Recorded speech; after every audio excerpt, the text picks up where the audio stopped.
Ugh. All right, and we are live. Deadman's Tome podcast. Your host, Mr. Deadman, co-host Becky, and joining us tonight, we have two guests. We have Jeremy, and we also have Glenn. Hello. Jeremy is a conspiracy theorist that wanted to talk to us about Sandy Hook. Hi, I put in a request for someone to change my mind. I believe the official story, if you want to call me a shill or a sheep or whatever. I believe the official story. I believe the official story too, just for the record. Oh, what? Didn't that really? Okay. Oh wait, is that? Wait, your voice sounds familiar. That was Glenn who was speaking, right? Yeah, that wasn't me. Yeah, you mean like the official story, like what actually happened? Like people got murdered. So December 4th. It didn't get set up. It's not fucking. Yeah. So production TV. Yeah. We'll dig into that. Let's see. Any announcements before we begin? Bikers versus the Undead is out. The new anthology from Deadman's Tome. Leather-clad bikers going against the undead. I mean, come on. Read it definitely while you're listening to Motorhead, because that'd be a great combination right there. It's Motorhead pretty much is amazing. Oh yeah, badass band, man. It's pretty much the best parts of The Walking Dead. Love it. Like, I don't know, like The Walking Dead for me kind of sucks now. It sucks hard now, especially now. But like the best parts were when they had like, anything Daryl going against zombies. It was like, okay, well, let's just have bikers going against zombies and have fun with it. Anyway, that's available now on Amazon, and we have 2 open calls. We do. 2 open calls. We do. Psycho Holiday is an open call, and Deep Fried Horror. Deep Fried Horror. That's right. I can't pronounce the word. Schlock horror. No, the type of horror. Yeah. Schlock. I got it. Yeah. Schlock horror. I want it greasy. I want it dripping. I want it good. I want it cheesy. Come on. I want good stuff. Okay. The Psycho Holiday, the call for submissions is we open until December. We got to get that out. We got to get that out definitely by Christmas. And the Schlock, or the Deep Fried Horror, is pretty much, it's going to be open throughout. And we're still taking donations for... I'm sorry? Right, and we're still taking donations for St. Jude's. Oh, we're still taking donations for St. Jude. Yeah, I noticed we are. I don't know if any more have come in, but yeah, we are. My best friend who stayed by St. Jude's. Great place. They do phenomenal work. Yeah, they really do. And one last announcement. If we get 20 likes on this stream, I will do the cinnamon challenge. So I might die on this stream. Oh God! So, and that's not a conspiracy. It's right here. It's I can pull it up on the shot cam. Here's my great value ground cinnamon, and we'll do it. We'll do it. All right. Where's the spoon? Oh, I got the spoon over here, Becky. I'm waiting for it. All right, so the official story of Sandy Hook, December 14, 2012. Adam Lanza shot and killed his mom, then went to Sandy Hook, where he fatally shot 20 children and 6 adults. As per the norm, it seems that the psycho shooter, Adam, took his own life like a pathetic piece of shit that he is. Or was, I should say. He had an AR-15 on him and 2 handguns. I mean, you could easily take out more than 26 people with that sort of arsenal on you. So, yeah, I don't have any problems with this official story, especially after looking at the police reports, listening to the dispatch calls, actually pretty much all the radio communication, looking at the crime scene photos and the videos that they have of it. So, what is the conspiracy? What's going on here? Okay, so let me first state that I want to make it very clear that I do actually, in fact, believe that people were shot and killed at Sandy Hook. I don't necessarily question that. I question the fact that it's a lone gunman or just some random sick. Can we curse? Or Yeah, no? yeah, you can fucking curse. That's some random fucking, asshat that thinks he's cool because he's got a rifle and handguns type deal. I don't think that's what that was. I truly believe it was a false flag attack aimed directly at the gun control movement for stricter gun laws. okay. Coincidentally, if I remember correctly, 2 weeks before Sandy Hook, it was either 2 weeks or a week before Sandy Hook, President Obama spoke at the UN talking about how he was going to sign in the Small Arms Act here in the United States, even though he was getting pushback from it. Could be circumstantial, could be coincidental that, he talks about that, and then a week or so later we have, easily one of the most tragic, mass shootings. And there's things with this too. While Obama was giving that speech, there's like a shooting every day in Detroit and Chicago. So I mean, if they really want to point at shootings, they could just look at that. I mean, there's drive-bys and all sorts of shit going on there, and it's those are areas where guns aren't allowed. And that's a good point. I've always the reason, I guess you could say, the reason the government, the more obviously democratic government or Democrats don't look inwards at Detroit and Chicago. They call Chicago Chirac. I mean, there's a reason, is because it's gang violence and it's black on black violence, and it doesn't look good to push a anti-gun agenda. They want, something that's going to rock the front page news, and hearing about how 35 gangbangers got killed over the weekend in gang-related incidences doesn't push that agenda. But what does is a crazy white person going up and shooting up an elementary school and killing a bunch of children.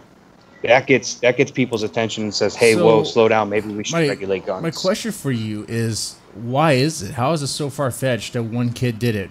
When in the dispatch calls, there's over 500 of these things. They're available. If you just Google Sandy Hook State Police Report, and it's all there. There's actually 700, actually. And these are all dispatch calls coming to 911.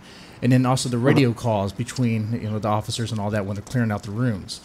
But when it starts coming in, they're talking about first they don't know what's going on. It's like they hear pop pop pop. So you have some people talking about what's going on, and then you have teachers that are panicking. They have kids in the room. You can hear them crying. It's like it's one guy. It looks like it's one guy. And then you have them talk about, oh man, there's wounded kids, and they're talking about that. And of course, the whole time it's so heartbreaking because all the dispatch officers can do is say, we'll be there. But then the phone cuts off. It's like, oh shit. But from all those calls and from when they're clearing out the rooms, it only looks like it was one guy. It only looks like it was one guy, especially on in the official police report, that it was one guy. So I don't know where these other guys come from. What are we talking about here? Some Israeli death squad or hit squad? Because I heard that crazy theory too on 4chan. Yeah, you're talking about the Islam group that put out saying it was Israelites that did it to push some banking agenda or whatever. That's absolute lunacy. I and this is something I've always been torn with since it happened. At first glance, I believe that there was multiple shooters. At first, I thought, just like Parkland, there was at least two shooters because there was multiple reports. And I mean, just as many 911 calls saying there was a solo shooter, there was just as many 911 calls saying there was multiple shooters. And for the longest time, I really actually did believe that there was multiple shooters. But over time, thinking about it, and I'm pro Second Amendment. I'm a very big gun advocate. I own a lot of guns. And just through, me shooting, my military background, one guy can do that much damage trained or not trained. So I really don't think the multiple gunmen aspect of this is necessarily a big thing. It doesn't change anything. The only thing it changes is, the police, the FBI, got it wrong. There was multiple people. Now, if you want to go, what really led me to believe that this was a conspiracy, is now, obviously we can all agree that, a child's life being taken is tragic. I have 2 kids. I've lost a child. I know that pain. But at the same time, the one thing that really struck odd to me is after everything was done, after, everything had settled down, the dust settled, we're done kind of reeling from what happened. None of the crime scene photos or none of the surveillance photos or surveillance videos were taken. And coincidentally, if I remember correctly, the surveillance systems stopped working during the time of the shooting, if I remember correctly. I could be wrong. I could be thinking about Parkland. But you don't even need those, though, because there's, okay, once again, you go to the state police report. There's also video of them processing the scene. Now, of course, it's after the fact, but you could see the bullet casings. You could see the clip.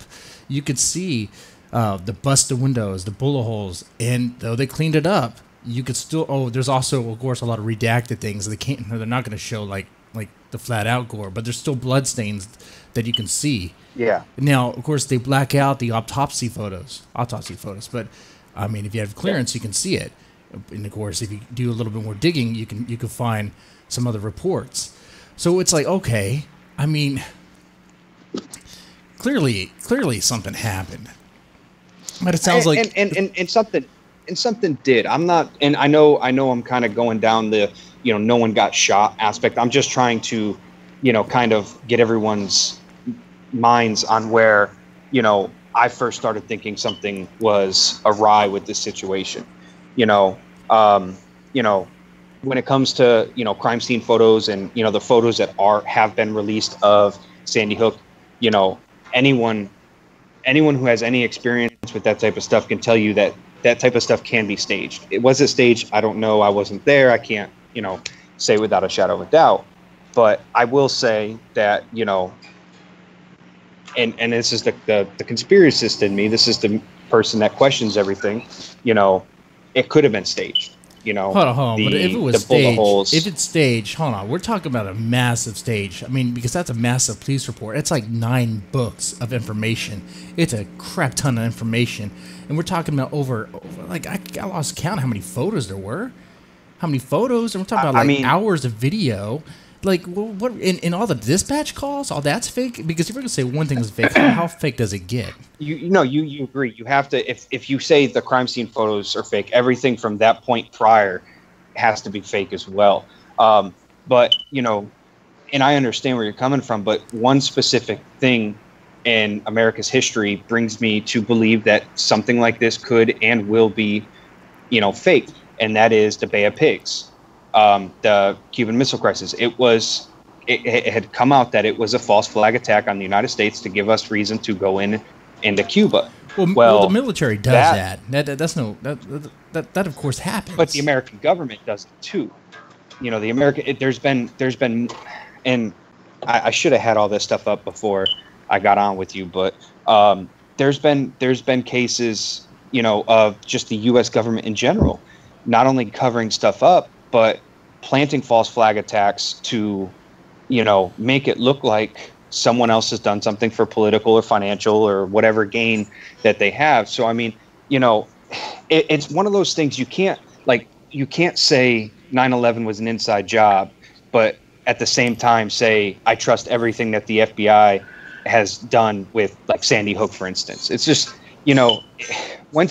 once you go down that rabbit hole, there's no turning back. The FBI didn't really do much on the FBI's investigation on Sandy Hook was about pretty much Adams' involvement with other people beforehand, and that much. A lot of it's just going to be the state and local reports, which exactly. A lot of misinformation came out, by the way, based on people not knowing how to do search. People were saying, "Oh, none of the kids died because you can't find their search on like let's say DOB search, but you can." And then it'll be like, "Oh, but the FBI UCR stuff comes back as 0 murders." Not if you do the search right. If you do the search right under state instead of under Newtown, it comes up just fine. Why? Because where Sandy Hook was at, it was the state's jurisdiction. They had jurisdiction, so it would come under in their stats and not in the town. So because people don't know how to do searches right, be like, oh, none of the kids died. There were no murders. And then you have someone like Alex Jones go, none of the kids died. No one died. And be like, well, what's going on here? I mean, I'm all about like Alex. First, let me say, Alex Jones is pretty out there. That man goes pretty far. Not as far as I'm willing to go. Let's put it that way. And that's bad, because Alex Jones is crazy. So if you're saying you're just crazier than Alex Jones, I mean, no, I'm not saying I'm crazier than Alex Jones. I'm saying I won't go as far as Alex Jones goes. Oh, I thought you said you go far. No. I may have, if I worded it wrong, I apologize. But I guess in a way, what I'm proposing is actually worse than saying none of the kids died. Because okay, so what are you proposing? I am proposing, and I'm stating that whether it be a lone gunman or multiple shooters, under the direction of the U.S. government, went in, killed as many kids and adults as possible to push the gun agenda, to try to ban guns here in the United States. So we as a people have no means to defend ourselves if our government ever became tyrannical. That is what I'm proposing. That's just crazy sounding. So, like, I know it sounds crazy, based but, on what though? Like, where is the evidence coming from? You call other examples, but like, based on. Okay, so obviously you can't use Parkland, you can't use Aurora, you can't use any of that. Well, I don't. Why is it just this one instance? I mean, this is happening multiple times a year. Why would this be any different? Parkland, Vegas, Aurora, Sandy Hook. It's all of it is. I mean, I'm saying you can't really use Parkland and Aurora because that happened after the fact. I'm trying to build the premise of this, not using anything that happened after that day is what I'm trying to do. But I mean, if you,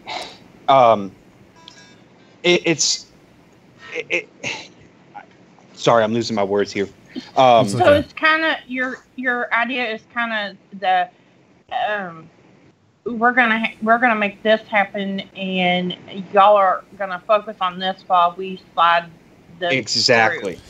Well, exactly. The problem with that is that it completely failed because what can control? Last time I checked, Second Amendment's still around. People can still have ARs. People can still have guns. Actually, one of the largest assault weapon bans in the United States history was passed because of Sandy Hook. What was that ban? What was banned? I'm looking it up right now. Because you can still have ARs. So what was banned? Like fucking heavy machine guns? What are we talking about? What was banned? You know? Didn't they change the and I could be wrong, don't quote me on this. But didn't they change the number of rounds in a clip? Oh yeah, that I think they did. That was one of the things. All right, so here it is. It's the assault weapons ban of 2013. It was introduced into the 113th United States Congress. It was, here's the background. Efforts to create a new federal assault weapon ban were renewed on December 14, 2012, when 20 children, 6 adults were shot and killed in Sandy Hook. Okay. Now, could this also just be, I mean, this could also be explained just them reacting to something horrible that happened. Because this being America here, we have shootings just about every other week. Unfortunately, after this conversation, after this podcast, there's probably going to be, you can guarantee it, probably 2 shootings this month. That's understating it, okay? That's how things are right now. There's a shooting every goddamn week almost, okay? So it's like, they don't have to plan anything. All they have to do is react to it. It's happening all the time. So they don't have to plant any false flag. Anytime someone can be off their meds, off their rocker, and start shooting someone. We had someone in Kentucky just shoot someone in the back of the head and shoot someone in the parking lot just because he's a fucking nut job and a racist asshole.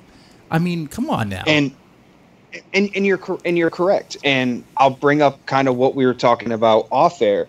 You need something that's going to grab the Americans' attention, and what better way than through their children? And I mean, this bill was enacted within hours of Sandy Hook. It wasn't days, weeks, or months. It was hours after the shooting happened. Several hours later, this bill was passed. Of course, because it's a heated moment. That doesn't happen. That never happens. What do you mean it doesn't happen? What do you mean that doesn't happen? Well, no. Stop right there. What do you mean it doesn't happen? After 9/11, think about all the stuff that was passed, all the changes that were done because of that. That without any consequence, we went to war. We invaded over what? Over a false flag? Now that was some fucked up. Oh, we're gonna blame this country. We're gonna blame them for having involvement when they didn't really have any. They didn't have jack shit involvement in the first place. So we do that. It was over oil, the banks. But what I'm saying is the government reacts a shit ton. The government and every time there's a crisis, they react. So, man, I'm gonna give you I'm gonna give you 5 minutes. Convince me that this is a theory, because I'm not. So, okay, I mean, if it's one of those things, if you know, I can, I mean, obviously I can lay out everything that, you know, that I can and, you know, try, but the way the Democrats were heading and are heading. So if you look at, if you're willing, actually, let me back up a little bit. If you're willing to accept the fact that 9/11 was an inside job to go to war for whatever reasons. I'm not going to go down there. I don't believe that either. So, I mean, that's crazy. Well, no, I was kind of bouncing back what he had said. If they're willing to do that, you know, and kill, you know, what, 6,000 people to go to war, it's not that far fetched to think that they're going to kill, you know, a handful. I say handful. I know it was more than a handful, but a handful of people, you know, in a school to push a anti-gun agenda. I mean, it really isn't. Yeah. And when I brought up the fact about, you know, Columbine, when Columbine happened, the Assault Weapons Act that was enacted after Columbine, that took quite a good bit of time, if I remember correctly, to actually be enacted. The fact that you know, this bill was written up, passed, and finalized within a couple hours of the shooting, that doesn't happen. Like I said, that doesn't happen. Well, there you have it right there, though. I mean, so Columbine was like one of the first, or not the first, but it was like a huge thing. But it didn't happen as periodic, and then you have actually it happened more. It could be also. I mean, things could get passed a lot quicker if the House and everything, Congress, everything is all on the side of like the president. Yeah, if true. If they're all Dems. If you have opposite, it's going to be red tape everywhere, and you're not going to get anything through anything quickly. You know what I mean? So I mean, I don't know who was in and what the state of everything was, but I mean, yeah. If Clinton was president, so and Gingrich was in there leading all the Republicans like crazy. So I mean, he would stand in front of anything Clinton put in. So that could explain why something might take a little longer, but eventually the Republicans would bend. I mean, under something like that, like you guys were saying, this is some serious stuff, and we do react. We have to react. If the president doesn't react and the government doesn't react, then the people are going to be like, the people are clamoring for it. They need this to happen. So they usually bend to the people in those points. I mean, I understand that's also, you're just saying Obama was in, the Democrats are trying to push the gun ban and all that stuff. But there's a good reason to put I don't know if I believe in banning guns altogether, but I mean, something needs to be done because it's let me ask you this, out of control right now. Let me ask you this then. So what does banning weapons? Let's the whole banning gun thing. That's a whole other debate. That's a whole other debate. I mean, but that's really what he's saying. That's what he's saying. That's what this is about. That is what this is about. No. It's about the gun ban. No, you're changing the subject. This is about Sandy Hook. No. You're trying to convince me about whether Sandy Hook is. Because there's nothing in the report that two in the same basket. They're not two in the same basket. Because if you're trying to tell me that this is a false flag, point something out in the official report that says it's a false fucking flag. What is the inconsistency that you're talking about? You're not gonna point. There's nothing gonna be. There's not gonna be anything in the report that's gonna show that it's a false flag. I mean, where's the other shooter? Like do that. Where's the motive? Like, if there's a false flag, I never said there was another shooter. The motive was to push anti-gun agenda. If that then what? Start the lobbyists to ban weapons. So you're saying the government got in Adam's head and told him, "Hey, do this." So he wasn't just a schizophrenic off his fucking meds. No, the government had mind control on him. That's Alex Jones level shit, man. That's crazy stuff. That makes no fucking sense.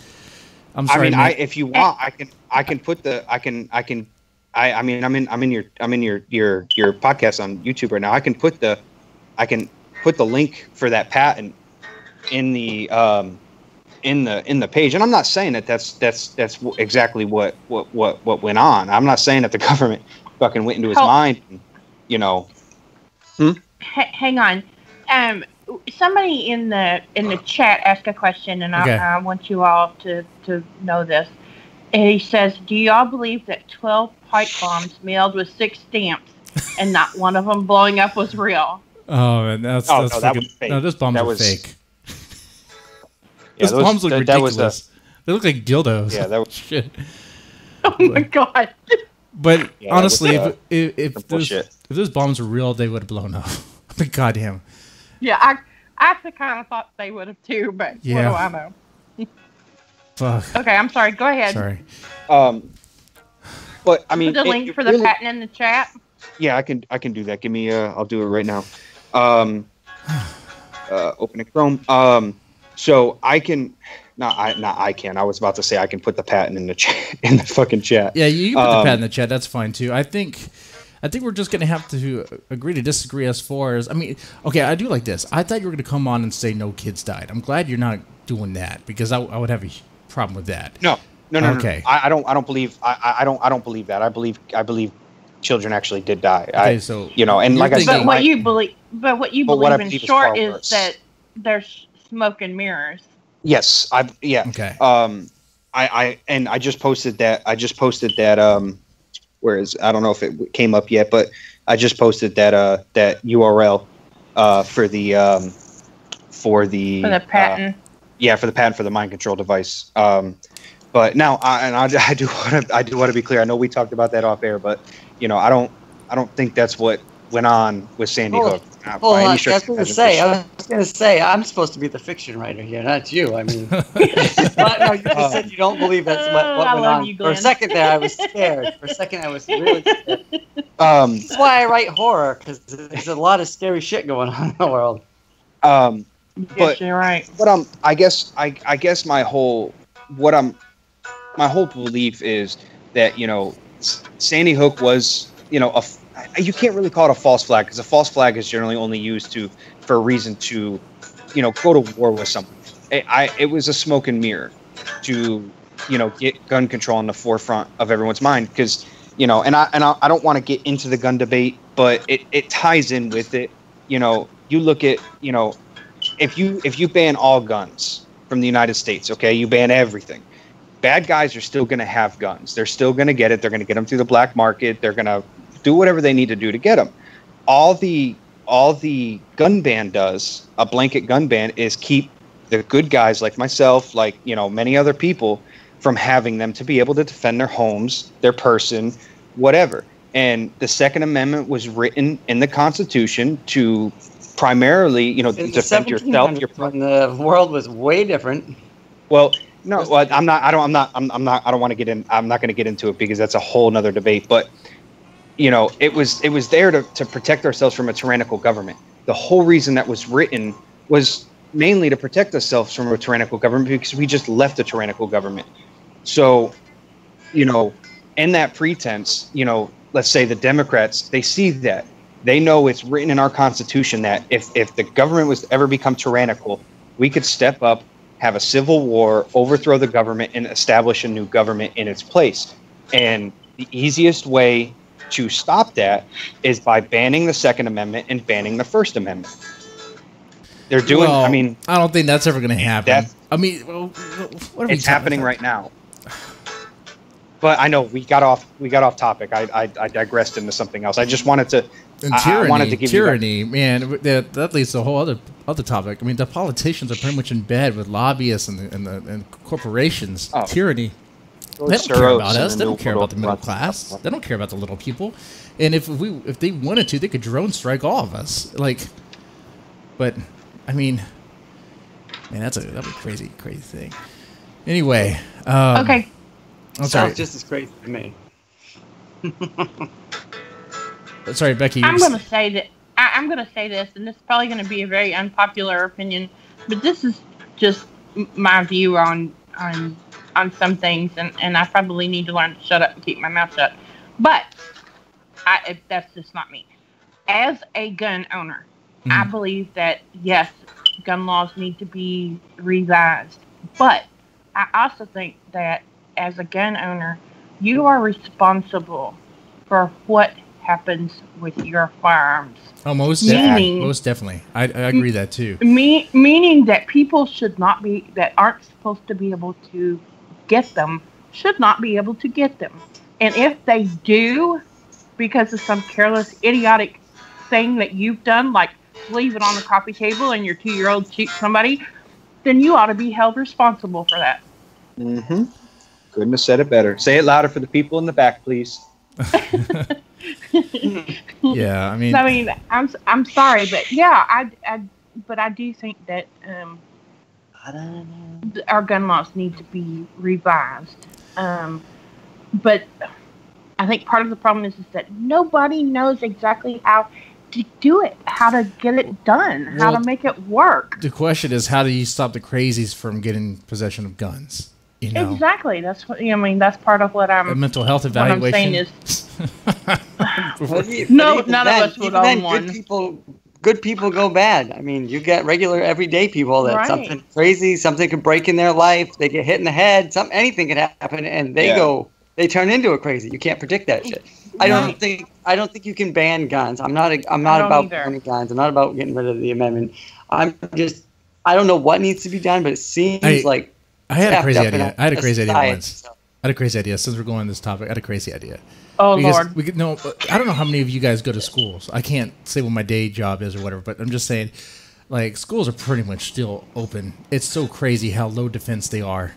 It's like they have maybe one officer on duty, and that officer is, like, somewhere on the grounds. So it could be in the front, could be in the back, could be walking around. Maybe there's 2 officers, and the front door is open. Like, one door is open, but then they have a fire alarm like on the back, so you just pull that and unlocks all the doors. Mm-hmm. So it's like they didn't really change that. I mean, we're talking about we have our kids at these schools, and they're such a soft spot. I mean, it's so weak. Might as well just make them into like a police state prison. You might as well just have the guards at the doors armed to the teeth. I've always said, just.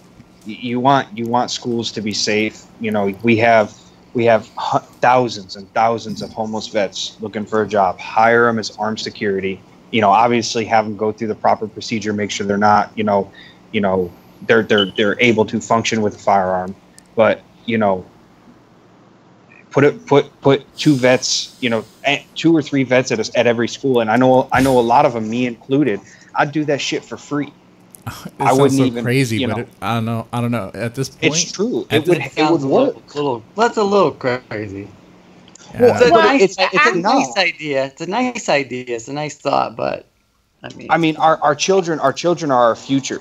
Like you said, basically having it prison style. Trying to get into a school. It should be that way. Our children are our future. Our children are I mean, I don't know a better way to put it. I mean, they're priceless possessions. I mean, they're not possessions, but they're priceless possessions. What was the robot? What was that robot on RoboCop called? The the machine. You know what I'm talking about? Fuck it. Yeah. That one. Yeah. They should just have that. The one that was going to replace RoboCop. As someone whose father was a teacher for 32 years, the very first time I ever heard about someone going into a school and holding someone hostage was at his high school. And one of the kids that I was friends with, normal child, went into his first period class, spoke to him, turned around, walked out, and held the classroom across the hallway hostage for 9 hours. Never shot anybody, but he wanted to shoot himself in front of them. Now he wanted to kill himself. There's, and you can go ahead. There was only one door that you could get into through that high school, and that was the door up there by the principal's office. All the rest of the doors were locked. I mean, from the outside. You couldn't go in from the outside to the inside unless someone opened the door and let you in. But this kid came to school with this gun. Now, a good friend of mine also and I'm going to show my age here, a good friend of mine went to school when he was in elementary school with a pocket full of 22 shells and passed them out at show and tell. Wow. I mean, it gave one to every boy in the school. We lived in a different time back then. I'm not that old, but even when I was in high school, I went to school with my shotgun in my truck. Right. That was nothing. We live in a society nowadays. Where we can't do that. And I mean, shoot, there's a couple private schools. There's actually a bunch of private schools around the country now doing it, but there was a few private schools there in Florida that decided that they were going to allow teachers to carry. They paid for them to go through their concealed carry class.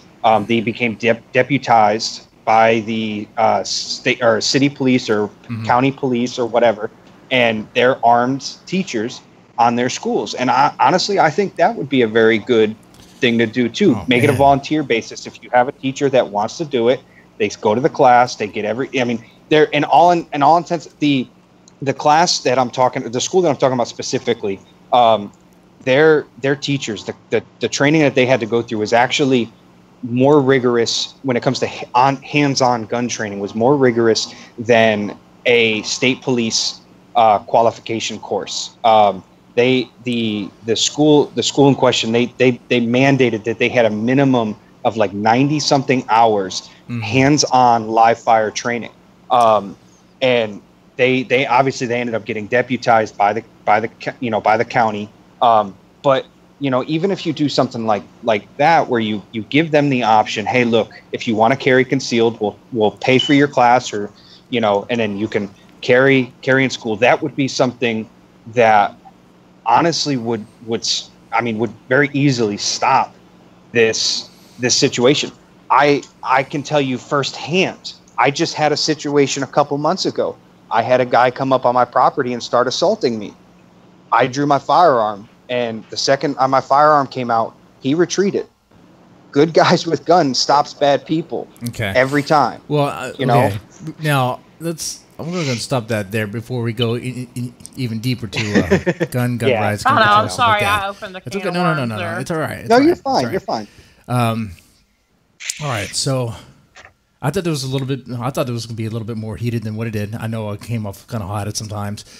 No, but I think you're fine, we'll have to agree to disagree on. I'm not really on board on that. It was like the government planned it. It seemed like an event that's going to happen. Like I said, unfortunately, another shooting is going to happen.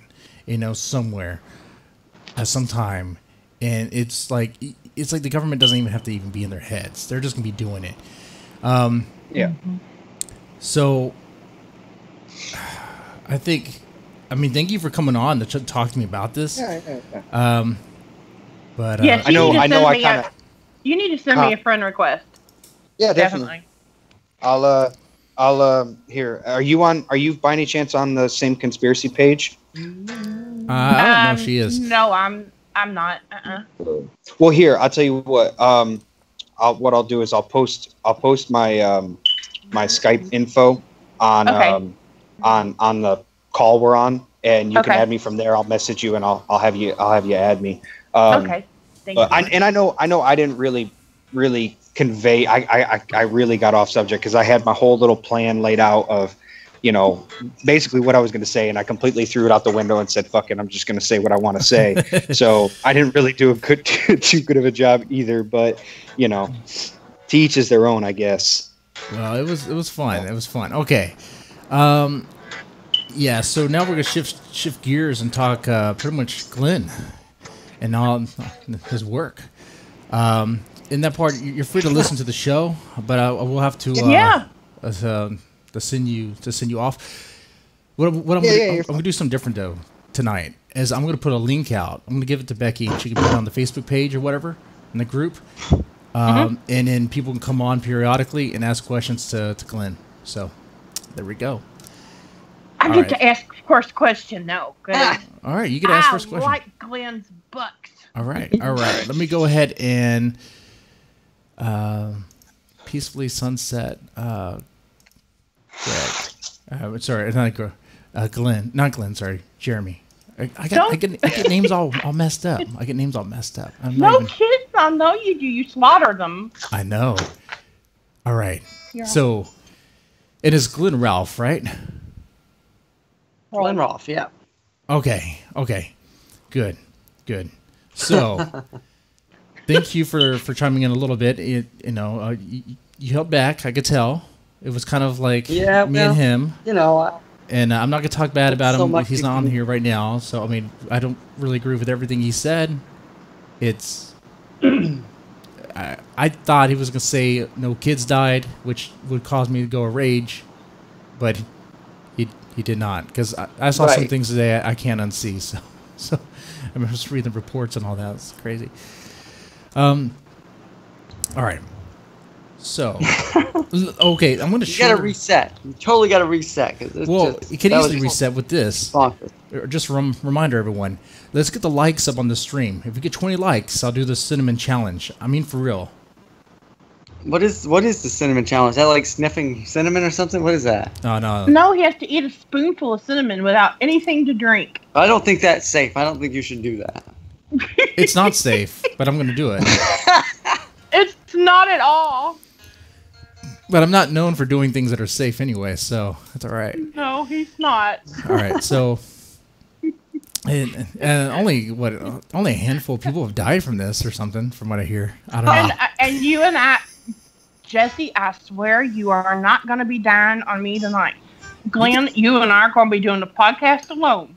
Jesse's going to be laying in the floor coughing up cinnamon. Yeah. Yeah. All right, Becky, I put the link there. You should see it. I got it. Join conversation. Feel free to put that on Facebook. So the question I'm going to open this up with, Glenn, working on it, is who are you and what do you do? Boom. Go ahead. Oh my God, I'm a dude that lives in Maine that writes books. How about that? Yes. I don't know. Yeah, I'm a dad I've got 3 kids. I got a wife. I got a full-time job. I write books. I play music. I listen to music. I watch horror movies. I watch comedies. I don't know. I'm just a regular dude. And I also think that, no, nothing. Never mind. I'm going to leave it alone. I wanted to go back to all the gun stuff and the conspiracies, but I'll leave that to the nuts. Well, I mean, I know between Becky and I we grew up with guns, and it's gonna be. Yeah. I don't have a problem with guns, man. It's just the crazy people, I guess. I don't know. Well, and to me, crazy people also include the conspiracy theorists. This guy reminded me of if you guys seen 2012, it's like I think Woody Harrelson was the crazy guy in that movie. They believe every conspiracy, and then once in a while they get one right, and they're like, I was right. That's this guy and guy in Independence. Well, I mean, he's not here to defend himself or anything, so I'm not gonna talk like that. We'll leave him alone. My apologies. Right. Maybe you're crazy and you just have one weird belief, but we'll go forward. Books. Let's talk about books. Let's talk about books. Sorry. All right. Which one is your favorite book that you've written? The Window. Is it? Far. I think it's my best book. I mean, I love the Haunted Halls. Well, Haunted Halls is pretty crazy, but it's good. I love it. I know you do. It was I was like, holy cow. I mean, it really, I read it twice. No, that was fun. That was a lot of fun. It was I think it was the second book that I finished writing, because I think Blood and Rain was my first book. But The Haunted Halls was right afterwards. What's funny is that the window is actually one I started in between those two. Oh, wow. I've been working on the window since 2011, and I just finished this version of it at the beginning of September, right before it came out. So. Oh, wow. And it went through a couple of different phases where it was not so good, and then I feel like this final version that made it out is the best thing that I've written. I think. I mean, overall the story, the characters, the action, the pacing, everything I think is the best that I can do right now, and the best that I've done so far. I'll tell you, if it beats the Haunted Halls, I'll be really, really, really impressed. I don't know if the body count's as high as the Haunted Hall, but it gets vicious, and it's vicious. Was the Haunted Halls, was that a real location that you had actually been to? Well, good question. Like I think I've said, I started the Haunted Halls. I work at a hotel, and the cover, the black and white cover that you just put up on that cool picture that you made, that was the original cover for the first time it was released, and it's the actual hotel that I work in. It's a photo that they used when they were designing the hotel that I found on our website. Cool. And I had to get permission from my big boss, not like my general manager, but the person that owns the company above him, to use that image. And he was totally cool with it, so lucky for me. I don't think he read the book, but lucky for me. I didn't tell him. He should. I told him I was a horror writer, so he knew it wasn't like pretty, but he should read it. It's really, I mean, see, and I've worked in a hotel before, and worked night shift and did the night audit and whatever. So maybe that's why I identified with it more. And we had an indoor pool. Yeah. Too. So yeah, for sure. I mean, I wouldn't even go in there. I'm the same way, and I'm still at the same hotel right now. I've been with this company for 8 years, and this last 6 years I've been at this hotel. And I go by that pool that inspired this moment, that first chapter or prologue, whatever it is. That idea came to me when I was working the night audit on the weekend, and because I did that for the first 5 years I worked there. That idea just hit me as I walked. It was kind of cool in the hallway. I mean, it was summertime, but we had the air conditioning cranked, so it was, I got kind of goosebumps just from it being cold. But then I got this idea. I got this image of somebody coming. I just imagined as I walked by something coming out of the pool and following me down the hall. And, oh my God! I would have run all the way back to.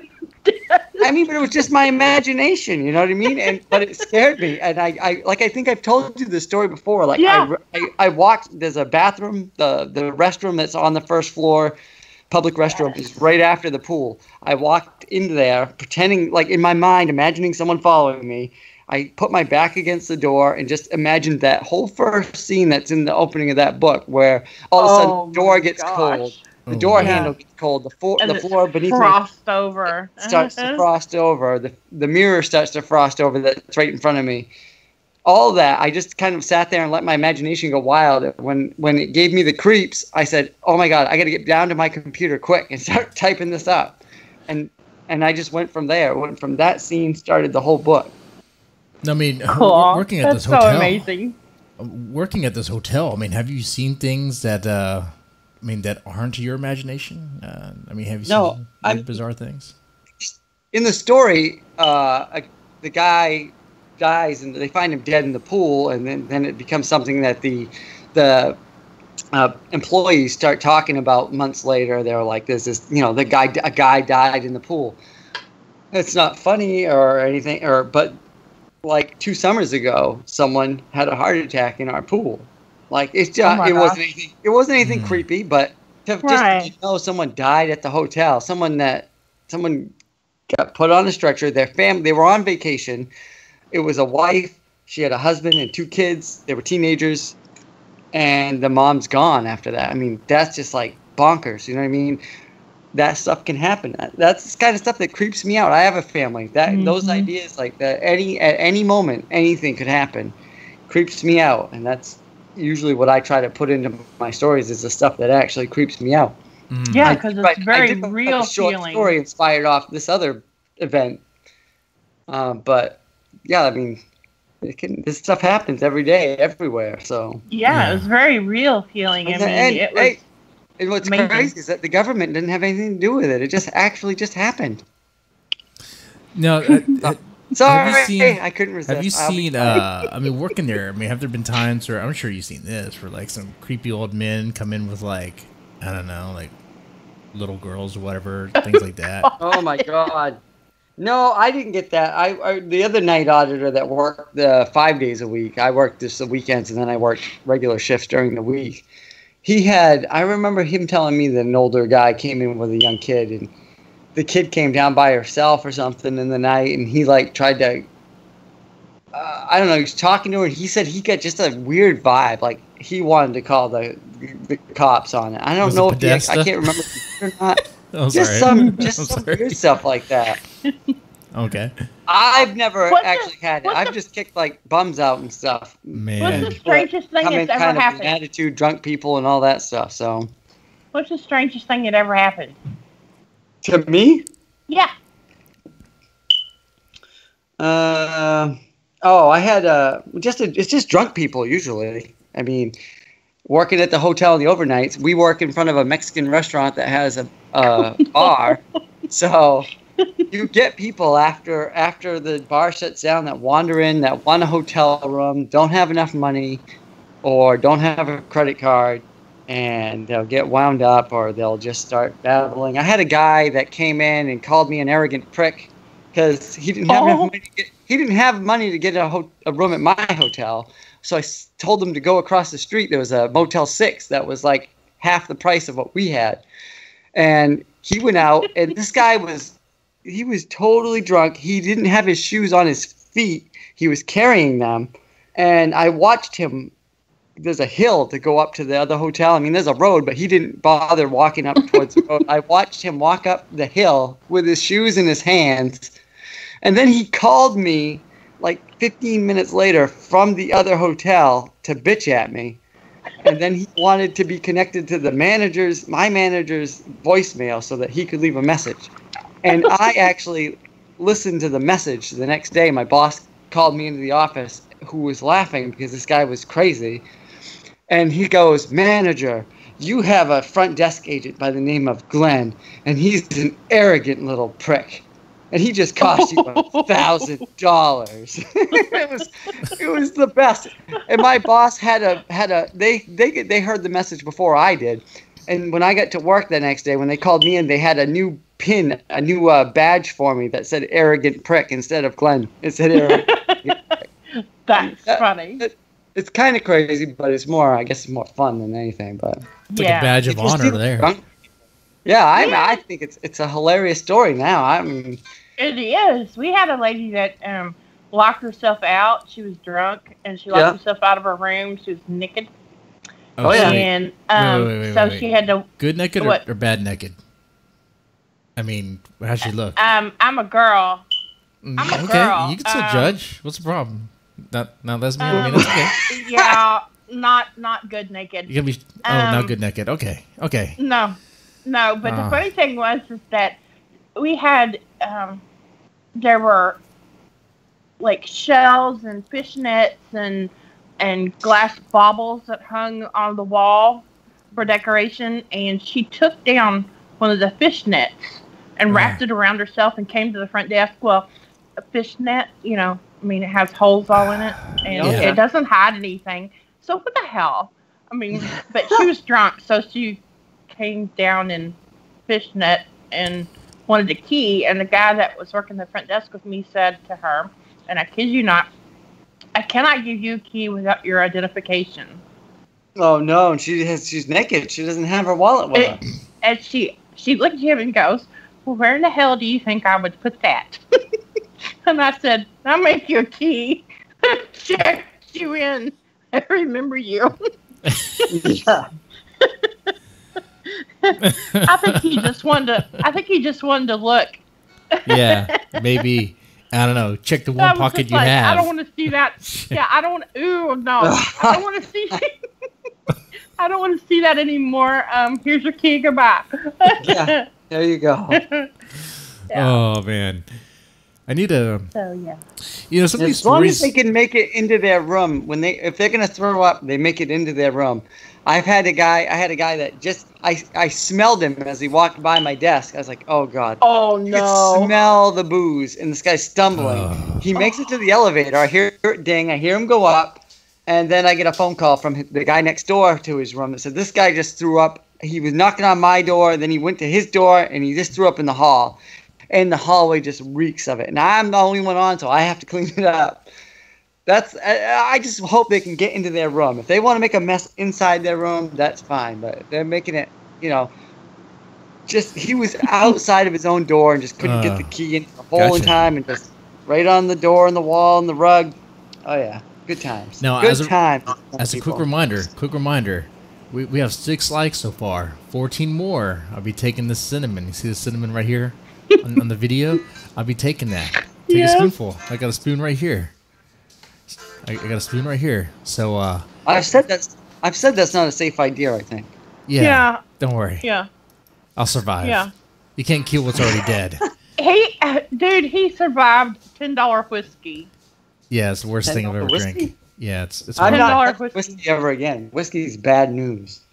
Yeah, it was for him that night. $10 whiskey, man. It was horrible. He was take me drunk, I'm home. Yeah, it's pretty bad. And I have that bottle right here still, and it says on the label, exceptional in quality. This is horrible. Ugh. They lied. Yeah.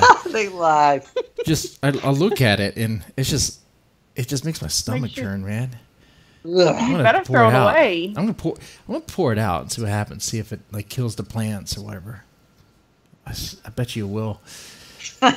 It's toxic, man. It smells like vomit. It smells like I just smelt it. Oh, stop! God damn it. Oh, I'm sorry. You make me puke. I'm gonna be mad. Let me get a palate cleanser here. All right. What are you gonna do for a palate cleanser? I'm gonna ask Glenn to tell me about one of his books. NyQuil. Oh yeah, my books.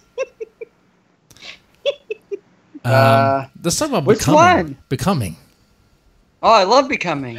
That's a good one too. All right, so tell me about Becoming. Go ahead. There's some characters in it, and there's a creature in the lake. And do you want me to tell him?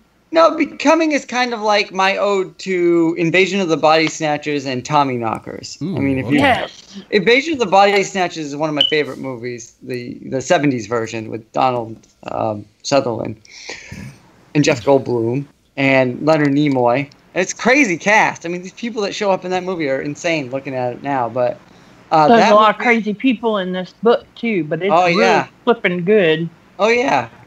And so that and the Tommy Knockers, Tommy Knockers is a book that's gigantic, and I love it. The ending goes on, and I kind of would have wished the ending cut short, but overall, I mean, just the idea of something changing you. You know what I mean? It's one of those stories. I mean, The Thing is another movie, like the John Carpenter's The Thing is another movie about something just taking hold of you and changing who you are. You know, you come back, but it's not you.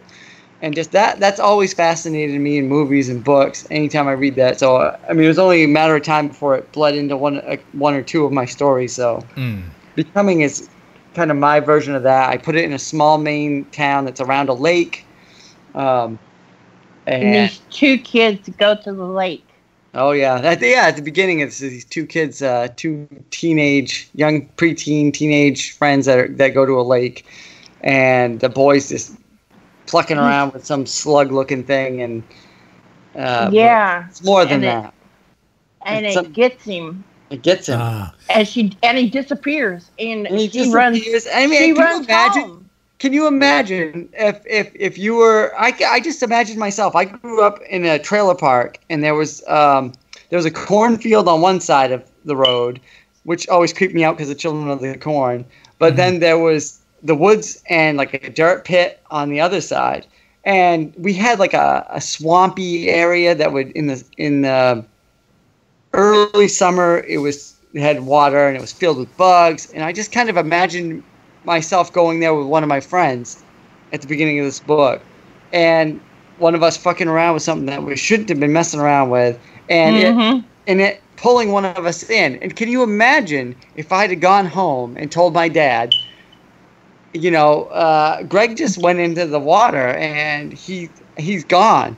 He went into the swamp and he's gone. Yeah. How crazy is that? You know what I mean? And that's how it starts. And then they look for him and they can't find him. You look for him, you can't. They would blame you. They would say, like, "What the fuck are you talking about?" Like they would blame you, or they would look around the neighborhood and say, "All right," because we always in my trailer park we had the cat woman that lived at the corner that had like 15 cats, and the house stunk, and the woman was weird. And then we had the weird guy with the mustache that lived by himself forever and looked gross and greasy, and everyone thought he was Chester the molester, and we stayed away from that house just in case, because, you know, believe it or not, we all watched 2020 at the time, and there was always reports about people getting kidnapped and dogs that attacked and everything else. I kind of like took all these paranoias that I had as a child and just dumped them in this story, I guess. But in the story, it goes to there's a kid, there's a young man, and I think he's 18, 19, 20, whatever he is. This guy Clint that lives with his dad who's dying of cancer, and they've got their own situation themselves where, like, his dad was abusive before the cancer wrecked him and weakened him, and then, you know, so there's always these suspicions about these two because they're just a bit off anyways, the son and the father. So that in the story, that's where the suspicion kind of goes, I think, onto those guys kind of loosely, but they can't prove anything because they haven't done anything officially. But it was a fun story to write anyways.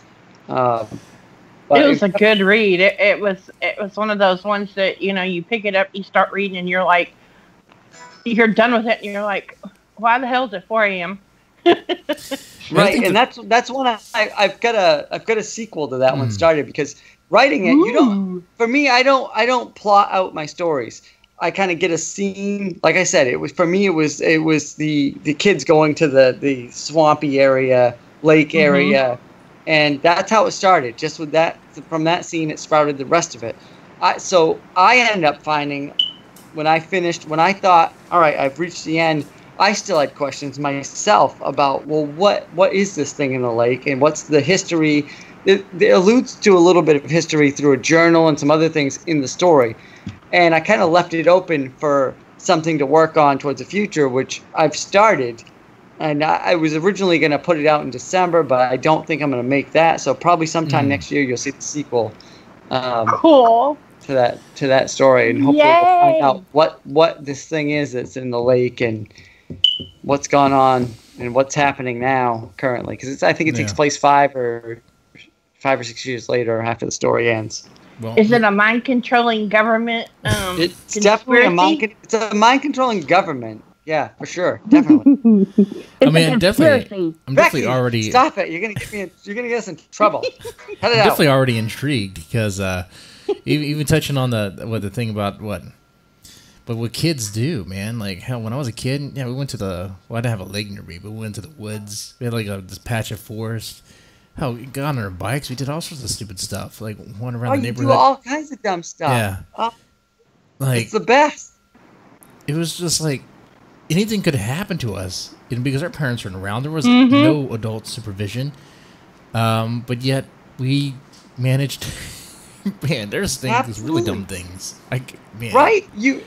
Me and my buddies, I remember we stole a machete from one of my friends' houses, and we were out chopping things with it. Yeah. We stole an axe from my house. God. We set fires. I set the woods on fire. I lit this paper bag that was out there on fire, and like not a huge fire. The fire department showed up and put it out pretty quick, but like I started this thing on fire, left it was just embers. I come out and I look behind me and there's a blaze, and I'm like, oh shit, what did I do? I ran home and turned on the TV and sat on the couch and acted like I didn't do a damn thing.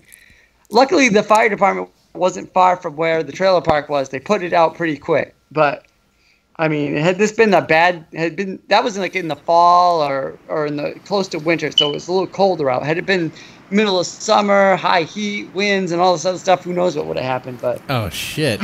I think my oldest is 11. I've got an 8-year-old and a 5-year-old. I just imagine they went out in the woods with any of this stuff, I'd be like, absolutely not. No way.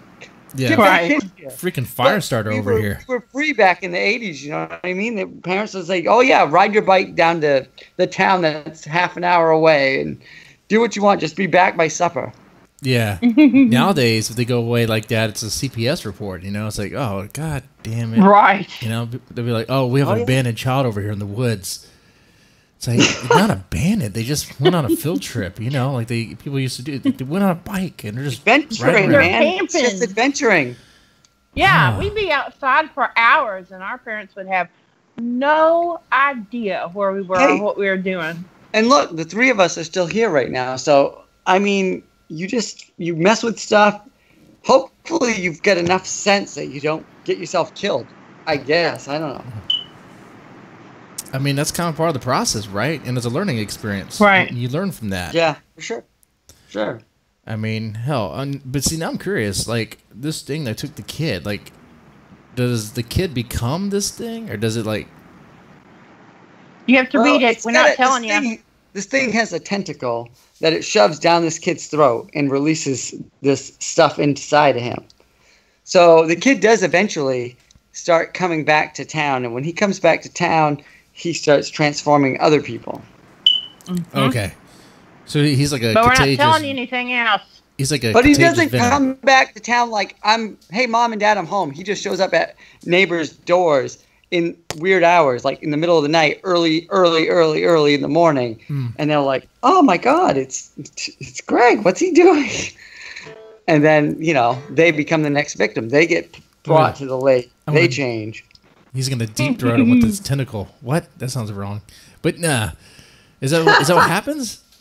I mean, yeah. Well, I mean, things happen. You'll have to read it, man. Check it out. It attacks him. You have to read it. It's I will. Really good. He's not telling you anything else. I'm not letting him. Okay. I don't like spoiling stories. And leave a review. Okay. I'm selling your books, Glenn. Come on. Thank you. I always appreciate it, Becky. You're the best. Nah. But I do. I really do love your writing. And I think part of what that is, you know, like you said, you know, you start with just an idea and then it becomes, you know, real, and you imagine, you know, what happens and all the details of it, and it evolves into a whole story. And I can see that you do that, you know, because when I read what you write, you know, you feel like you're there, you see what's happening. I mean, it's like you're sitting on a stool in the middle of everything that's going on around you. Yeah, I was lucky coming into writing, because I used to be in bands and stuff, and I wrote songs, which were kind of like short stories, really condensed short stories. And when I stopped playing so much in bands, I needed that outlet. I loved reading, so I started writing. And someone, you know, I was lucky. I had a bunch of friends that I discovered that I was able to get a hold of through Facebook and stuff that were writers that had already put something out or were about to put something out. And they told me right off the bat, you know, one of the biggest things was when you're writing something, you know, show it to the reader, don't tell it to them. You know what I mean? Right. So show, don't tell. That's the big thing. And I try to always remember that when I'm writing any kind of action scene or any kind of important scene is. And I try not. I don't go overboard with description or anything. I'm not. I mean, I probably would if I could. I don't consider myself one of those. I mean, there's different types of writers, and I'm just not. That's not what I do. I just try to keep my descriptions to the minimum, just to give you enough to put you there, and then let your imagination fill in the blanks. You know what I mean? But I always try to make sure that I putting the reader there is the most important part. Yeah. Right. And then and you do that well. Thank you. I try. And I like how you mentioned the write versus, I don't know, what the tell versus show, because that's a difficult thing that, you know, some writers have a lot of difficulty with. I mean, some people just go overboard on description and want to tell you about everything. Right? You know, they have the narrator explain everything. Oh, God, I hate that. I hate that. Yeah. There's books that I've read even from people that I like that I'm like, oh my God, you don't need to tell me every move that's going on in this scene. I have an imagination that works. Just tell me the important stuff that's happening and show me what I need to see. You know what I mean? I've read, there's actually a couple of writers that I'm friends with that I love that have a couple of books, not all their books. There's just a couple that I'm like, oh, I can't even read this because it's like I'm spending 20 minutes reading something that should have took 2 minutes for me to read, and I find myself skipping ahead, and I hate that. I hate when I'm like, this is all junk. I don't care about this. I don't need to know this. I really want to know what's going on in the story. Let's get back to it. And I try desperately, and every time I write a book, not to get to that, because I read all the time. I read good, I read bad, I read everything. I try to make sure in my book that I would not be the guy that's reading it and skipping ahead. Like, I don't give a shit about this. This is whatever. I know a guy has to put his hand on the door, open the door creaks open. There's wallpaper right here. There's a floor that's got juice on it or something. Oh my God. The counter. Like, okay. There's some people who take the whole show thing way too literally, where they're like, no, bro, I'm showing you. No, you're pretty much showing way too much. You're going step by step the actions that this person's taking to do these things. You don't have to do that.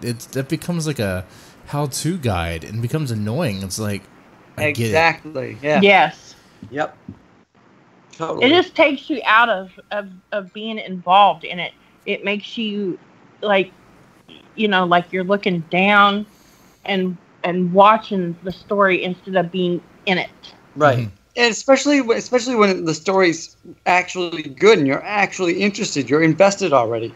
You don't need to do that. I mean, maybe at the beginning when you're pulling people in, you're coloring all this stuff for them at the beginning. But if you're still doing it, 3, 4, or 5 chapters in, you're killing me and you're losing me because I just want to be. I'm already with this character. I'm already with this town. I want to know what's going on. What's the story? What's happening? Mm-hmm.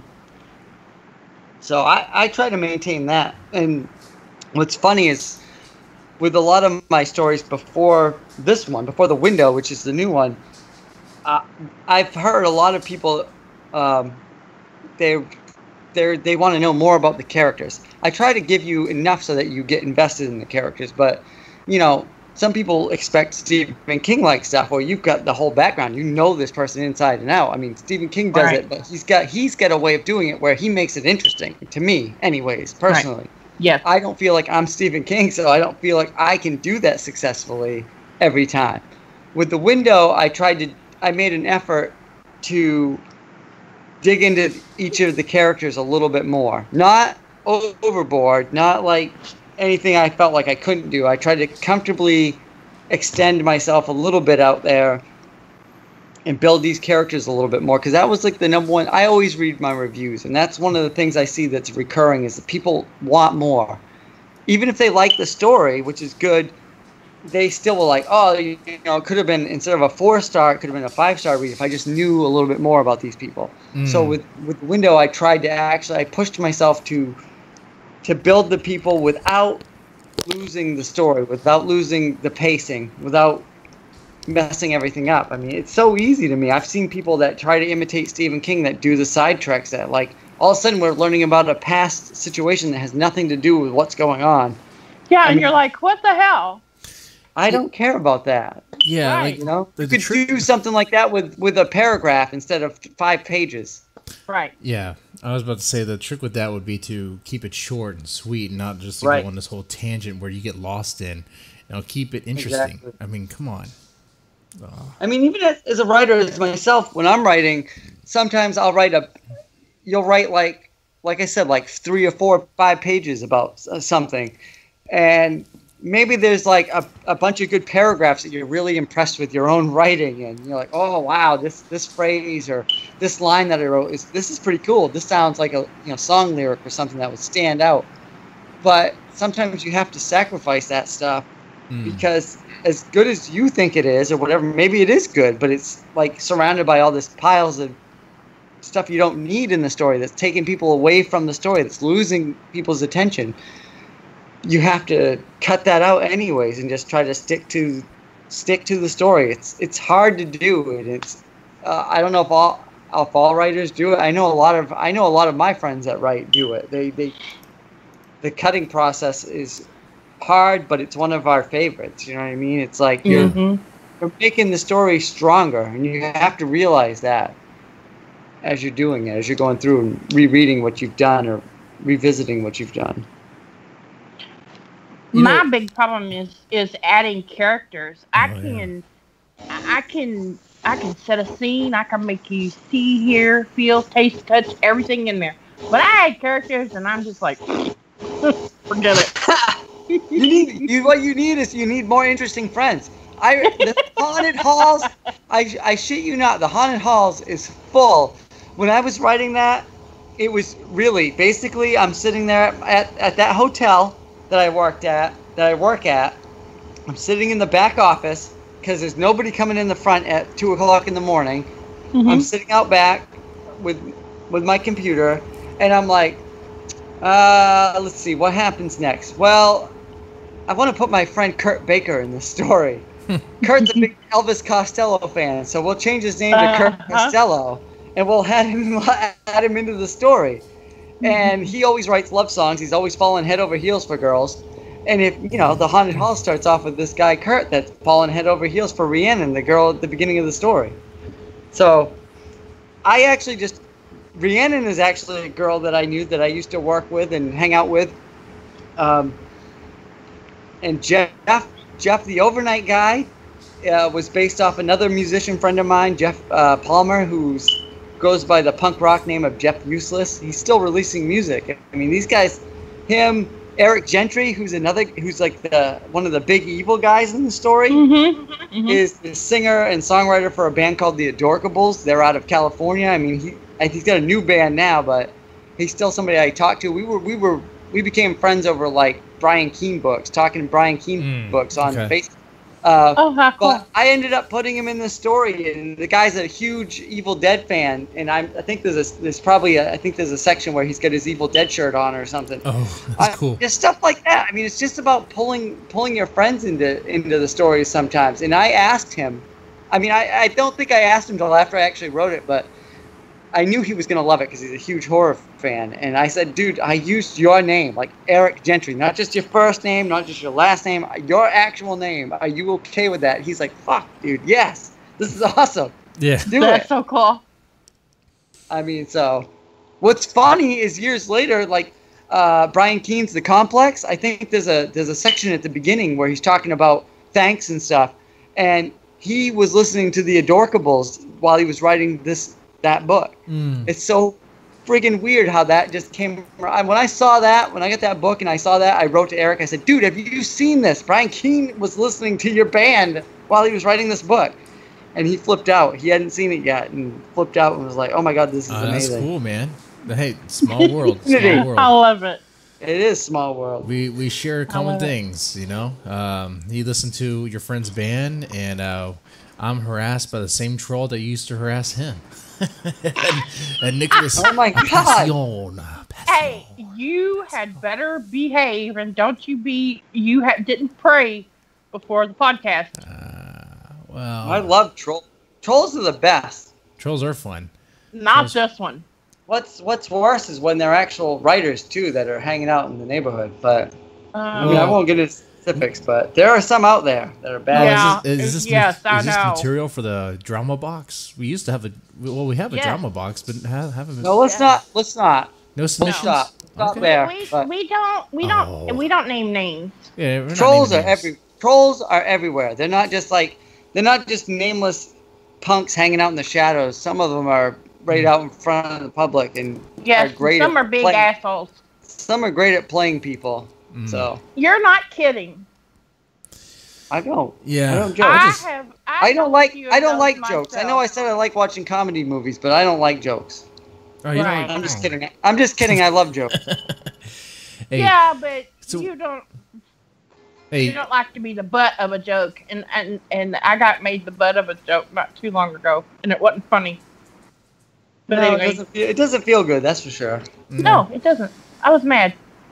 Yeah, I mean, when they come my way, it's kind of like I usually don't mind too much, and until they start putting my name in things that have nothing to do with me. That's when I was like, well, whatever. Like, okay, what are you talking about? When it's just bonkers, man. Yeah, When we it's just bullshit block them. Yeah, but then again, like, I barely pay attention to my notifications anyway. I mean, when Nicholas That's passed, a good way to live. I wish I could do that. I don't care. Only when some crazy co-host messages you. Oh, yeah. Well, that's important. That's important. So, tell us about the window. Yes. Yes, the window. Yes, so I started writing this story back. I started writing in 2011. I wrote my first book. It took me about 3 or 4 months to finish Blood and Rain, which is my werewolf book.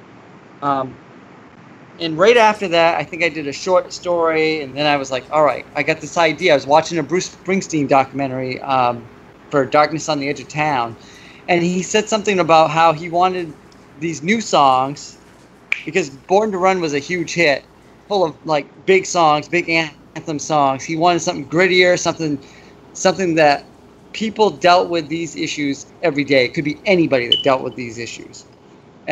More adult themed issues.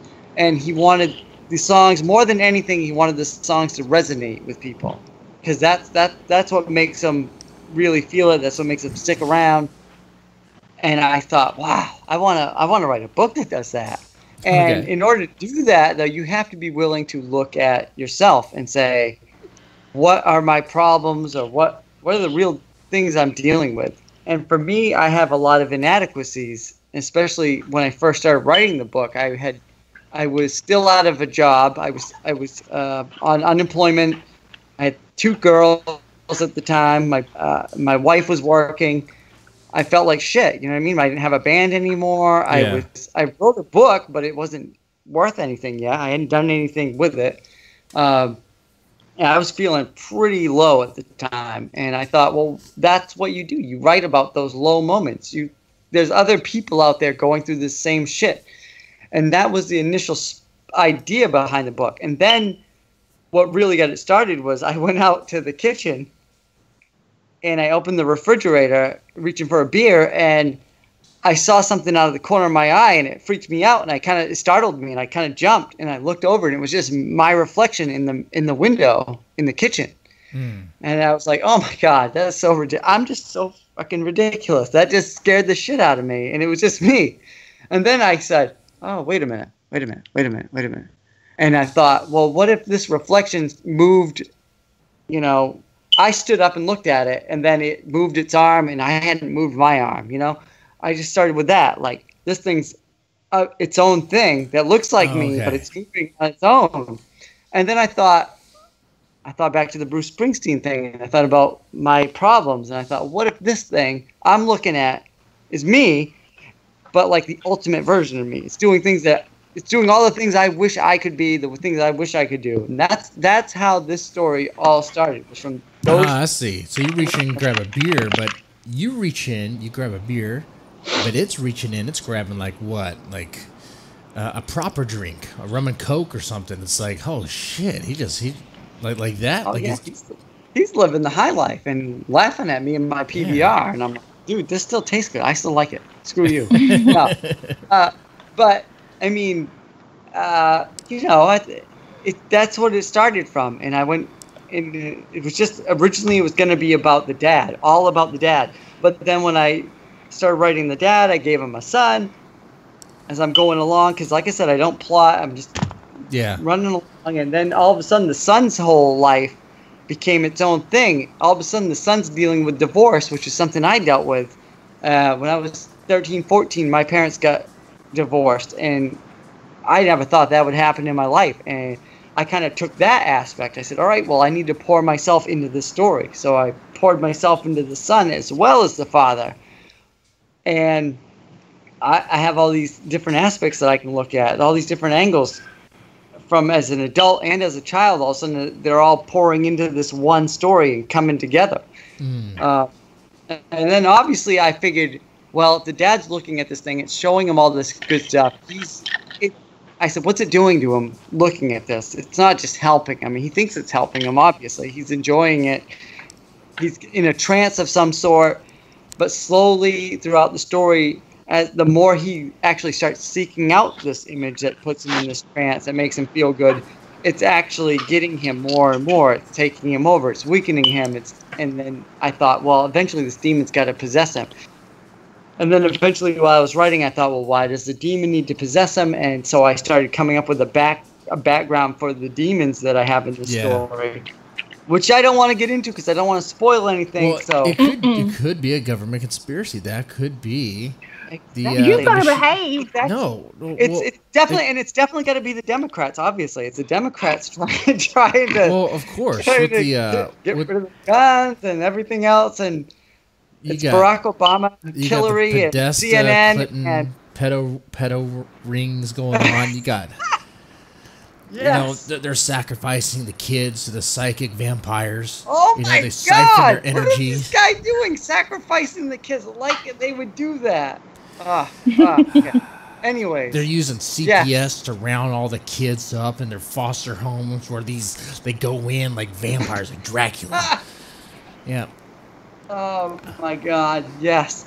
So it goes on from there, but it turned out, by the time I finished this story, I mean, some of my favorite books are Ghoul. I don't know if you guys are familiar with Ghoul by Brian Keene.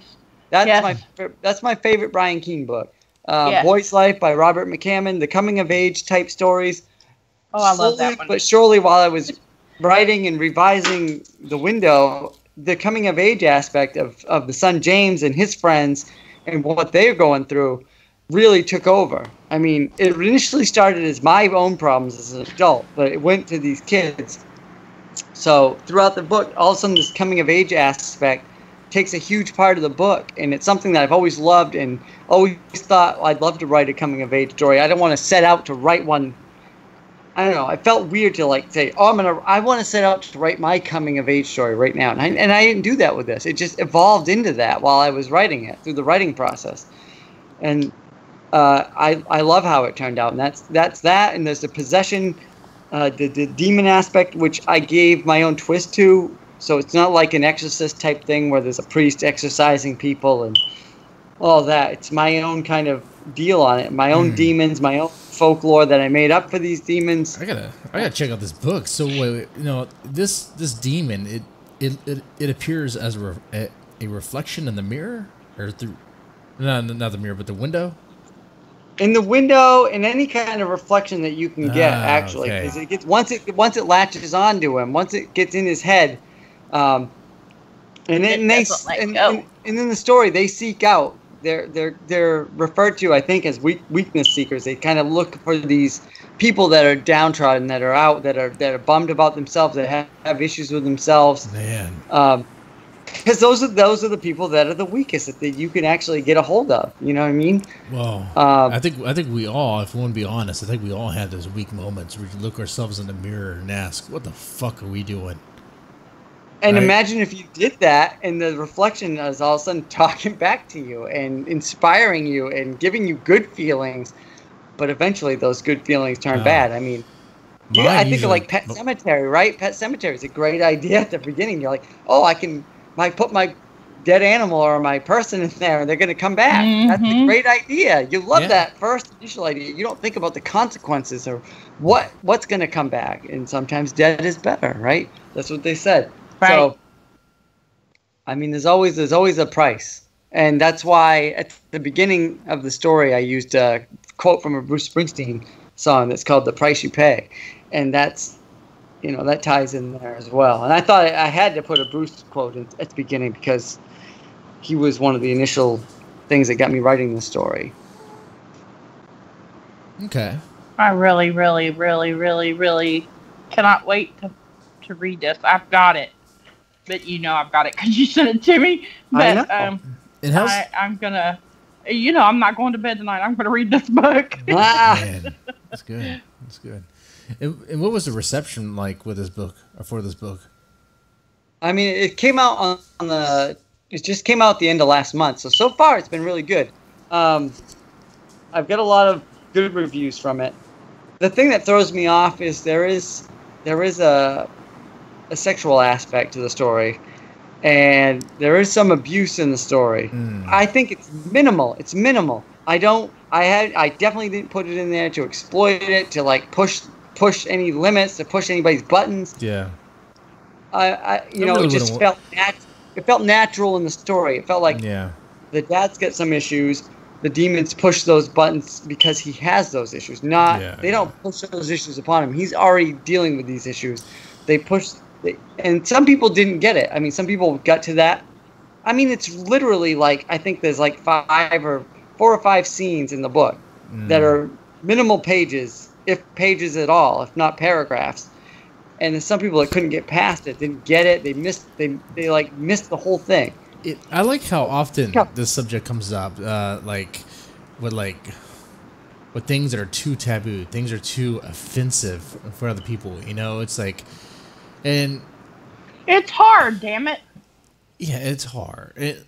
As a writer, you can't think about those things though, because then you're going to compromise what you're doing, and you're gonna let it take its natural course, and you can't be afraid of what certain people, because it's only going to be certain people anyways that have that issue. Mm-hmm. Yeah. Sorry, go ahead, Becky. It's okay. I'm sorry. If it's important to the story, then it needs to go in there, and people need to get the hell over it. Sorry. Yeah. Okay, I'm done. No, but what happens, Becky, is people look at it. People like the backseat. They like to be like backseat writers, backseat creative minds. They'll look at it. Yeah, well, whether it be in a movie or TV show or in a book, they'll be like, "Oh, that's totally unrelated. You totally didn't need that. You totally didn't need that." Be like, well, they think they can do it better than tell them to pick up a pen. Yeah. Exactly. And I have told people that. What hurts me is when it's somebody that reads. You see they've read lots of books that are good. Or they've watched lots of movies. They get it with certain. They allow it with certain books, but they just miss it with yours. So, I mean, it could be just my writing style. Just I somehow didn't connect with them. I mean, that's completely possible and okay with me. You know what I mean? You're not gonna hit on with everybody. Not everybody's gonna like your story, even if it's written well. Some people are just maybe they've actually been through something like that, and that's not what their experience was with it. So it instantly turns them off, and they don't want to look at it again. Imagine if Jack Ketchum's The Girl Next Door did not have the stuff it had in it. It would be a completely different story. It'd be a short story, and it would be boring as shit. It'd be like it'd be a lot easier to read. It'd be a lot easier to read, though. Yeah, but it definitely would be hard. Be like, and nothing bad ever happened to her because everything was good at her new home. They just poked her with sticks, and that was it. And then they let her free the next day, and she was playing out by the stream, skipping rocks. In the driveway, yeah. You know what? I'm surprised. I'm surprised that there hasn't been some sort of Twitter mob at Stephen King for the child train in it. When they're riding train on the girl because it's important somehow. It's I'm surprised that hasn't happened yet. What the hell? Now listen, I've seen both movies and I've read the first 300 pages of the book. I'm still working on it right now. I've never read the whole book. I don't know what that scene is, but I've heard about it. Yeah, I think that's the thing.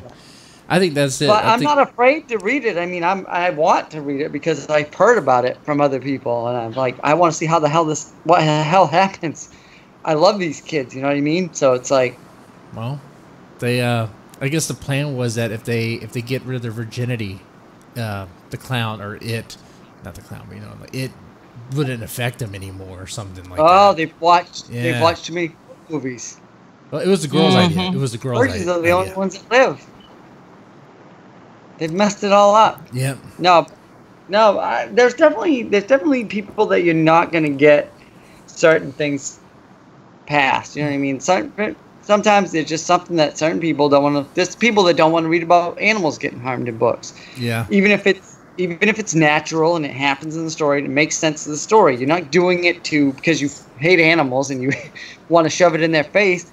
Right. Some just don't want to deal with it. They won't deal with it, and they shut off to it and go to the next book. That's a good point. I think my problem is when people do that and they just, I feel like, I don't know. I feel like when I read a book that's either, I don't know. I guess if it's bad, I'll still rate it. I don't know if I'll review it so much, but. And then some people I don't even review books like that. I mean, I'm listening right now. I'm thinking, my next short story is going to open with a dog getting a knife in the face. Why? Just to do that? What the fuck? That's so like I'm purposely trying to trigger people. It's like I'll make it important to the story, and it's not just because of the psychopath. I'll be like, it's I'll come up with something. I won't be lazy with it. I'll be creative with it. I had a story that was in my first collection that was called Flaws, and it was about a guy that was he was the librarian at a school, and he gave into this darkness inside of him, and he starts off, he steps on this frog on the sidewalk. Next thing you know, he kills this neighbor's dog. Then he goes to, I think he killed the neighbor's dog. Then he kidnapped a kid from the school, and then he ends up trying to kill the neighbor.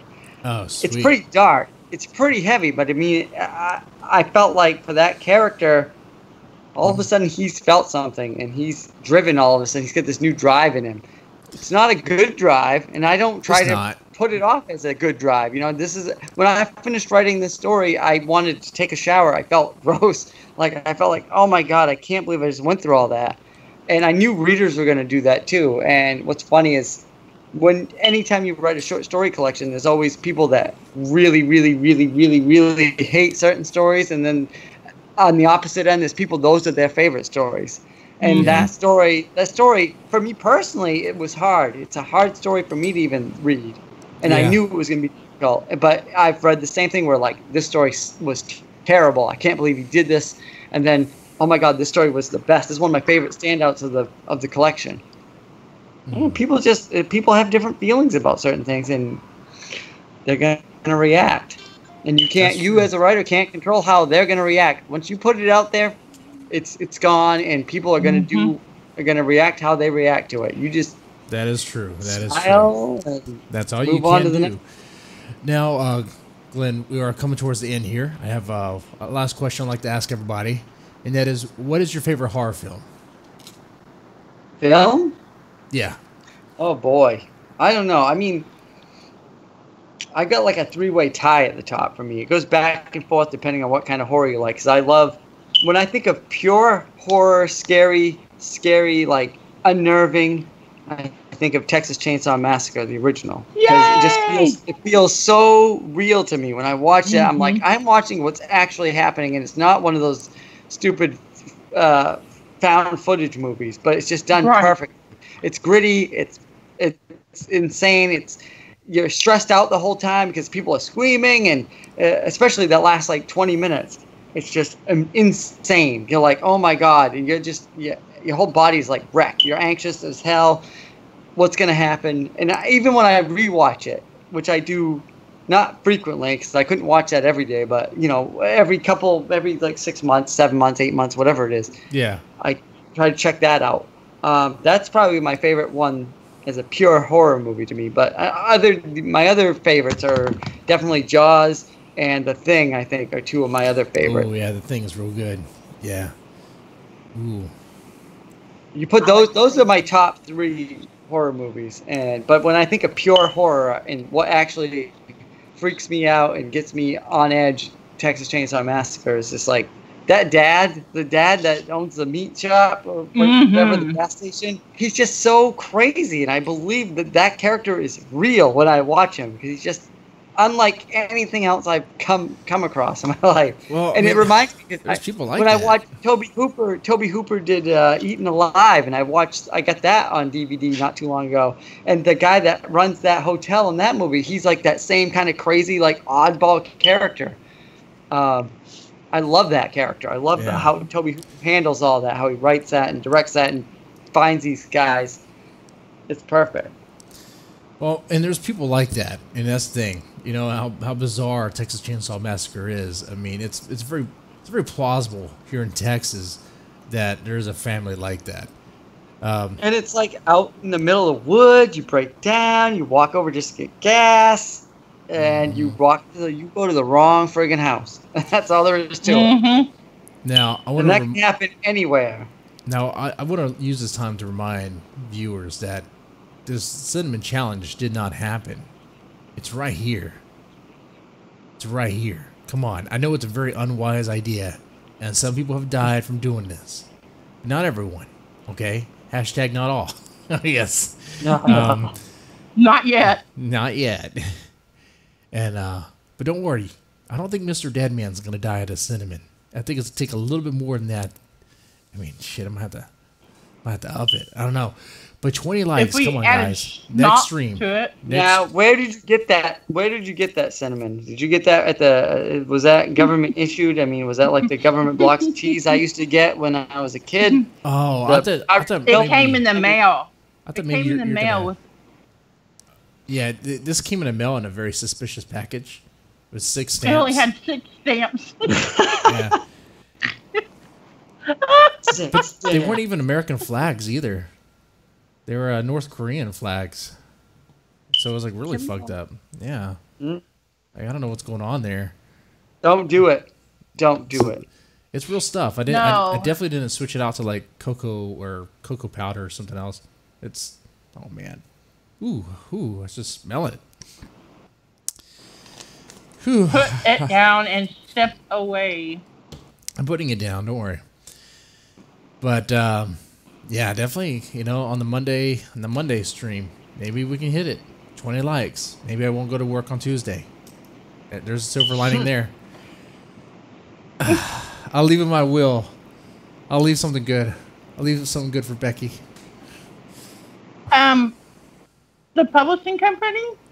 Sure. You can have Deadman's Tome and all the debt that's associated with it. Shit. Oh, shit, you think I'm making money? Damn it. Oh, man. Which is a whole other thing we didn't get into, Glenn, about like self-publishing, traditional publishing, you know, if you're making a good living off your work and stuff like that. I usually ask those things too, but didn't really get a chance to get into Glenn needs to come back. Yeah. Yeah. Short answer is I worked with I put out 4 things with Sam Hain, I think, and I'm making more money through my self-publishing than I ever made. I mean, 3-4 times as much as I made with Sam Hain. So, right. Self-publishing, you've got to make a name for yourself, and you've got to be willing to put the work in. You've got to be willing to reach out to people and reach out to people in a polite way and not come off as an a-hole who's all about himself. You've got to be like, hey, if you want to check this out, cool. If not, that's cool too. Whatever. I'm just throwing it out there. You know what I mean? Some people come off as, this is the greatest book you're ever going to read. And if you don't take this chance, you're missing out and you're an idiot or whatever, you know. You don't have to do that. You've got me. I'll tell them all. Becky would tell them for me. I'll just write to Becky. You got to read this book. Right. Okay, guys. I know something about great books. You got to read this book. Look, when I write books, I'm making books great again. Okay? So you got to get this book. Read this book. Okay? You got to get a hat. Making books great again. Yeah, I'm going to do that. Shit. All right. Well, Glenn, man, it's been great having you on. Definitely come back on again. Talk more.